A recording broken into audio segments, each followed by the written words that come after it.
ज्ञान से भर दूंगा गागर, मैथ विद सागर। हेलो दोस्तों, कैसे हो आप सब। आज मैं आपको एक नए टॉपिक से इंट्रोड्यूस करवाऊंगा जो आपको ऊपर नजर आ गया होगा। चलिए स्टार्ट करते हैं। Quadratic equation. सबसे पहले मैं बात करता हूं क्वाड्रेटिक वर्ड आपने पहले कहाँ सुना होगा, याद करो। याद नहीं आ रहा? 9th में सुना होगा, 10th में तो सुना ही होगा। 10th में कहाँ सुना है या 9th में कहाँ सुना है? पॉलिनोमियल में। या फिर मैं अलजेब्रा की बात करूं, अलजेब्रा में सुना है जब हमने टाइप्स ऑफ पॉलिनोमियल किया था। नहीं याद आया? चलिए याद करते हैं, पर आप बेटा रिवाइज कर लिया करो अगर आपको याद नहीं है तो कहाँ देखा था जब हमने टाइप्स ऑफ पॉलिनोमियल किया था? याद आया कुछ? टाइप्स ऑफ पॉलिनोमियल किया था। अब मैंने पहला लिया था लीनियर पॉलिनोमियल। मैंने लिया था पहले लीनियर पॉलिनोमियल। अब लीनियर पॉलिनोमियल क्या होता है भाई? जिसकी डिग्री 1 होती है, जिसकी डिग्री 1। For example 2x + 8। अब कहोगे सर डिग्री भी याद नहीं है, डिग्री भी बता दो एक बार। चलो भाई डिग्री बता देता हूँ मैं आपको। डिग्री क्या होती है? डिग्री क्या होती है भाई? The highest power of variable. Degree क्या होती है भाई आपकी? जैसे मैंने यहाँ वेरिएबल लिया x, the highest power of variable. Highest power of variables, ये क्या होती है भाई आपकी? डिग्री। ठीक है भाई, क्या होती है आपकी? डिग्री। जहां यहाँ पे क्या x की हाईएस्ट पावर क्या है? 1, तो इसकी डिग्री क्या होगी? 1। तो सेकंड चीज हमने ली थी क्वाड्रेटिक पॉलिनोमियल। सेकंड चीज हमने ली थी बेटा क्वाड्रेटिक पॉलिनोमियल। ठीक है भाई, क्वाड्रेटिक पॉलिनोमियल क्या था? जिसकी डिग्री 2 होती तो हम उसको क्या बोलते थे? Quadratic polynomial. ठीक है भाई, जैसे x² + 7x + 10 ऐसे भी लिख सकते हो।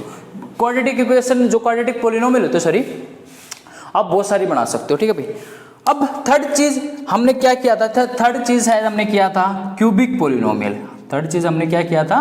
Cubic polynomial. क्यूबिक पॉलिनोमियल क्या होता है? जिसकी डिग्री 3 होती थी और x³ + 2x² + 5x + 9, ये हमारी क्या होती थी? Cubic polynomial. आगे के जो हमारे पॉलिनोमियल उसके डिस्कस नहीं कर रहा हूं मैं आज मैं आपको ये बता रहा हूं कि क्वाड्रेटिक वर्ड सबसे पहले कहाँ यूज हुआ था। तो क्वाड्रेटिक वर्ड सबसे पहले हमने पॉलिनोमियल में देखा था जब हमने टाइप्स ऑफ पॉलिनोमियल कर रहे थे। चलिए कुछ अब सिर्फ क्वाड्रेटिक पॉलिनोमियल की ही बात करता हूं मैं। ठीक है भाई, ये तो जो हमारे लीनियर पॉलिनोमियल है या क्यूबिक पॉलिनोमियल, इसके बाद हमने शायद ये पढ़ा था भाई क्वाड्रेटिक पॉलिनोमियल। ठीक है भाई, इनको नहीं पढ़ेंगे आज, हम सिर्फ किसको करेंगे? क्वाड्रेटिक पॉलिनोमियल को। देखते हैं क्वाड्रेटिक पॉलिनोमियल को आगे क्या इसकी हमारी स्टैंडर्ड फॉर्म होती है। ठीक है भाई, तो इसको हटा देते हैं सबको, इसको थोड़ा ऊपर लिखते हैं। ठीक है भाई, इसको हम थोड़ा ऊपर लिखते हैं। मेरे पास ऐसा तो कंप्यूटर नहीं है, ऐसा तो बोर्ड नहीं है कि जो ये चीज़ यहाँ लिखी है उसको मैं यहाँ शिफ्ट कर दूँ। ठीक है भाई, तो भाई क्या था क्वाड्रेटिक पॉलिनोमियल? क्वाड्रेटिक पॉलिनोमियल था आपका, मान लो कोई भी 4x² + 5x + 6, ये भी ले लो। तो अगर मैं स्टैंडर्ड फॉर्म की बात करता हूं तो इसकी स्टैंडर्ड फॉर्म है ax² bx + c। ठीक है भाई, इसकी स्टैंडर्ड फॉर्म है ये। इसकी क्या है? Standard form. और इसकी कुछ कंडीशन है कि a की वैल्यू कभी भी 0 नहीं हो सकती, और जो a b एंड c है वो क्या है? Are real number. वो क्या है? Real numbers. ठीक है भाई, क्या है वे? Real numbers. ठीक है भाई, अब क्वाड्रेटिक पॉलिनोमियल तो आपने पढ़ लिया। ठीक है भाई, अब क्वाड्रेटिक इक्वेशन की बात करते हैं। अगर मैं इस पॉलिनोमियल को, जो आपका ये पॉलिनोमियल है, ये स्टैंडर्ड फॉर्म है, अगर मैं इस पॉलिनोमियल को 0 के इक्वल रख देता हूं, मैं इस पॉलिनोमियल को 0 के इक्वल रख देता हूं, तो ये हमारा क्या हो जाता है? Quadratic equation. ये क्या हो जाता है हमारा? Quadratic equation. आप कहोगे सर हम ये भी तो बोल सकते हैं कि जो क्वाड्रेटिक इक्वेशन का जन्म हुआ है वो कहाँ से हुआ है? क्वाड्रेटिक पॉलिनोमियल से। और जो इसकी कंडीशन है, जैसे a ≠ = 0, a b and c are real number, वही कंडीशन किसकी है? क्वाड्रेटिक इक्वेशन की। यहां तक किसी को कोई डाउट है तो बोलो भाई। दोबारा समझाऊं, एक बार दोबारा बता देता हूं। क्वाड्रेटिक पॉलिनोमियल की स्टैंडर्ड फॉर्म होती है ax² bx + c होती है। ठीक है भाई, कोई भी आप इससे बहुत सारी, अब आगे हम कुछ क्वाड्रेटिक इक्वेशन बनाएंगे। इसमें एक कंडीशन होती है कभी भी 0 नहीं होता, a b and c are real numbers. अगर मैं इस स्टैंडर्ड फॉर्म को या कोई भी इक्वेशन को 0 के इक्वल रख देता हूं तो हम वहां से क्या लिखते हैं? Quadratic equation. मैं ये बोल सकता हूं कि क्वाड्रेटिक इक्वेशन का जन्म क्वाड्रेटिक पॉलिनोमियल से हुआ है। हाँ, मैं बोल सकता हूं। तो वही कंडीशन इसमें भी लागू होगी। अब अब हम देखते हैं भाई कुछ हम क्वाड्रेटिक इक्वेशन बनाते हैं, कुछ हम क्वाड्रेटिक इक्वेशन बनाते हैं। चलिए कुछ क्वाड्रेटिक इक्वेशन हम बनाते हैं। मान लो कि a की वैल्यू 1 है, b की वैल्यू 2 हो और c की वैल्यू क्या है 3। तो क्वाड्रेटिक इक्वेशन हमारी क्या रहेगी, x square plus 2x plus 3। ऐसे मैं बोलता हूँ a की वैल्यू 2, b की वैल्यू 3 और c की वैल्यू 9 है। ठीक है भाई, तो हमारी क्वाड्रेटिक इक्वेशन क्या रहेगी, 2x square 3x plus 9 equal to 0। यार ऐसे तो हमारे पास कितने नंबर होंगे, ऐसे तो हमारे पास इनफाइनाइट नंबर है, तो हम क्वाड्रेटिक इक्वेशन कितनी बना सकते हैं। ऑब्वियसली बात है, जब नंबर इनफाइनाइट है तो क्या नाम है, जो हम क्वाड्रेटिक इक्वेशन है वो भी हम क्या बनाएंगे, इनफाइनाइट बना सकते हैं। पर क्या क्वेश्चन ये आता है कि फॉर्म द क्वाड्रेटिक इक्वेशन, नहीं। आपसे क्वेश्चन में क्या पूछा जाता है, check whether the following are quadratic या नोट। ठीक है भाई, इसको भी चेक करते हैं। अब एक एग्जांपल और लेता हूं मैंने बोला a equal to 0, b equal to 0, c equal to 0। क्या ये क्वाड्रेटिक इक्वेशन है, क्या ये क्वाड्रेटिक इक्वेशन है या नहीं है, आप बताओ है या नहीं है। पहली बात तो क्या, पहली कंडीशन क्या है, a कभी भी 0 नहीं होना चाहिए, a 0 है तो क्वाड्रेटिक इक्वेशन है, नहीं है। चलो ठीक है भाई, हमने मान लिया सर a की वैल्यू 2 ले ली और b हमारा 0 है और c भी हमारा 0 है। क्या ये बताओ 2x स्क्वायर इक्वल टू 0 क्या ये क्वाड्रेटिक है। यार तो मैंने जब स्टार्टिंग में बोला था भाई, जिसकी डिग्री 2 होती है ना, जिसकी डिग्री 2 होती है ना, उसको हम क्या बोलते हैं, क्वाड्रेटिक पॉलिनोमियल बोलते हैं। क्या इसकी डिग्री 2 नहीं है ना। अगर मैं बोलूं कि 4x स्क्वायर इक्वल टू 0, क्या ये पॉलिनोमियल है, आप कहोगे हाँ, क्योंकि इसकी डिग्री भी क्या है 2 है। क्वाड्रेटिक इक्वेशन का मतलब क्या होता है, जिसकी डिग्री 2 होती है उसको हम क्वाड्रेटिक इक्वेशन बोलते हैं। a कभी भी 0 नहीं होना चाहिए। ठीक है भाई, चलिए कुछ और एग्जांपल्स लेते हैं।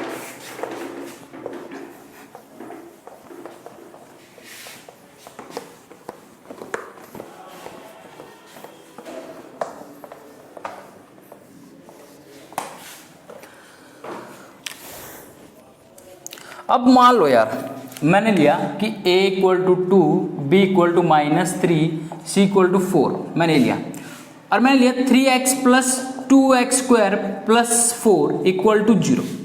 क्या क्वाड्रेटिक इक्वेशन है, हाँ है, आपको डिग्री 2 है। ठीक है भाई, मैंने लिया 3x प्लस 5, क्या एक क्वाड्रेटिक इक्वेशन है, क्या x की पावर 2 है, नहीं है ना, तो ये क्वाड्रेटिक इक्वेशन तो नहीं है। चलो ठीक है, फिर मैंने एक और एग्जांपल लिया 4x cube plus 9x cube 8x plus 2, क्या ये क्वाड्रेटिक इक्वेशन है। आप कहोगे सर यहाँ 3 है, क्या डिग्री 3 होनी चाहिए क्वाड्रेटिक इक्वेशन के लिए, नहीं, डिग्री क्या होनी चाहिए 2 होनी चाहिए, तो ये भी क्या आपकी क्वाड्रेटिक इक्वेशन नहीं है। चलो अगर आपको एक और इक्वेशन से एक इक्वेशन हम बनाते हैं। मान लो 8x स्क्वायर 9x प्लस 95, क्या ये क्वाड्रेटिक इक्वेशन है, हाँ है। अब मेरा आपसे एक क्वेश्चन ध्यान से सुनना, क्या ये स्टैंडर्ड फॉर्म में है क्वाड्रेटिक इक्वेशन की। स्टैंडर्ड फॉर्म क्या होती है यार, अभी तो बताया था आपने स्टैंडर्ड फॉर्म क्या होती है, ax square bx plus c equal to 0, ये आपकी स्टैंडर्ड फॉर्म होती है। अगर मैं कहूं जो स्टैंडर्ड फॉर्म होती है वो किस कंडीशन में होती है, आपकी descending power of x, descending power of x, मतलब कि x की पावर क्या हो रही है, घट रही है ना। क्या नाम है, स्टैंडर्ड फॉर्म में है, नहीं है।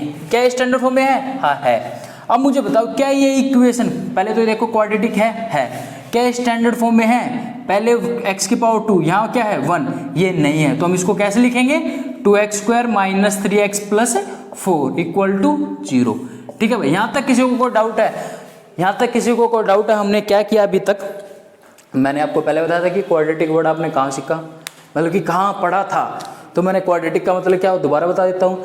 जिसकी डिग्री 2 होती है वो क्वाड्रेटिक पॉलिनोमियल होता है। अगर मैं क्वाड्रेटिक पॉलिनोमियल को 0 के इक्वल रख देता हूँ तो वहाँ से हम क्वाड्रेटिक इक्वेशन बनाएंगे, उसकी डिग्री भी 2 होगी।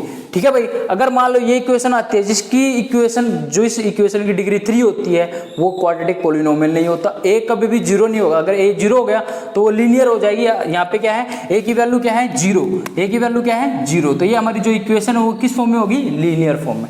अभी तक हमने ये सीखा था भाई। अब कुछ एक रियल लाइफ पे एक एग्जांपल्स मैं आपको बता देता हूँ। ठीक है भाई, क्या है एग्जांपल, स्टैंडर्ड फॉर्म का हमेशा याद रखना क्वाड्रेटिक इक्वेशन की।